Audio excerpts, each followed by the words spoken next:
The vault door was wide open, shimmering with stacks of gold. But instead of taking a single coin, she gently closed it and whispered, "I was raised better than this." Hidden in the shadows, the millionaire froze. His test had just backfired. The safe was left open on purpose. Gold bars, glinting under soft lights, sat silently behind it, unguarded. She stood still. Amara, the maid, noticed it the moment she walked in with a tray of freshly pressed linens. The door to the vault, usually locked and coded, was ajar. Inside, wealth beyond imagination was carelessly exposed. But her eyes didn't widen.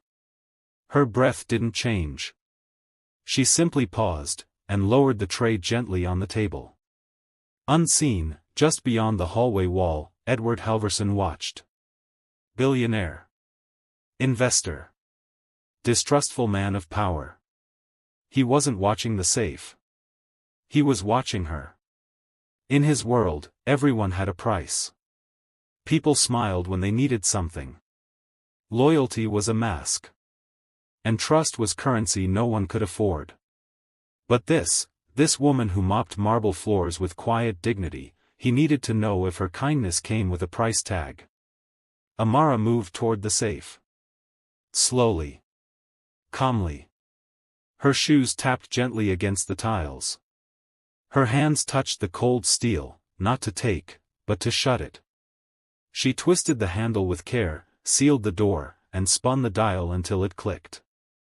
Then, with the same quiet grace, she picked up the tray again and left the room. Edward remained frozen. She didn't speak. Didn't brag. Didn't even hesitate, she just did the right thing. But what he didn't know was this wasn't her first test. Born to a mother who cleaned offices at night and a father who lost everything to a factory accident, Amara knew struggle before she knew stability. Her shoes had once been patched with duct tape. Her schoolbooks, passed down and scribbled over.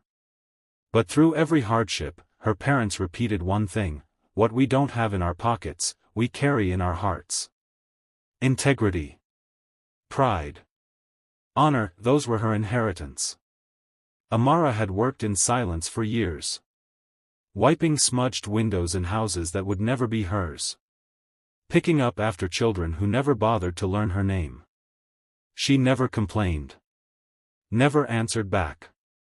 Her silence wasn't weakness, it was strength held behind patience. And Edward, who had built empires but lost his faith in people, couldn't comprehend it. He called her into the study later that day. Not to scold her. Not to trap her. But to understand. "You saw it, didn't you?" he asked. She met his eyes calmly. "Yes, sir. I closed it." "Why?" Her answer was simple. "Because it didn't belong to me." Silence hung between them, then something unexpected happened. Edward stood. Walked to the cabinet. And pulled out a letter. It was a deed to a home, paid in full. "This is yours now," he said. "Not because you passed the test, but because you reminded me people like you still exist." Amara didn't speak. Her eyes shimmered but didn't spill. She simply nodded and whispered, "Thank you." The next morning, the staff whispered. Some shook their heads in disbelief. Others looked at Amara with new respect. But she didn't gloat. She didn't celebrate. She just clocked in, on time, as always. By week's end, Edward doubled her salary. By the end of the year, she was managing his estate. And on her birthday, he gave her something money couldn't buy, a letter written by hand.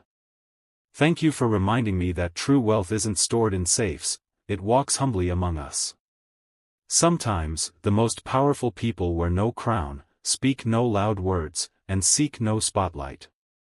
They carry themselves with quiet honor, and change lives in silence. Wherever you're watching from, share your thoughts below. Have you ever witnessed silent strength like this? If stories like this move you, subscribe for more true tales of dignity, strength, and justice.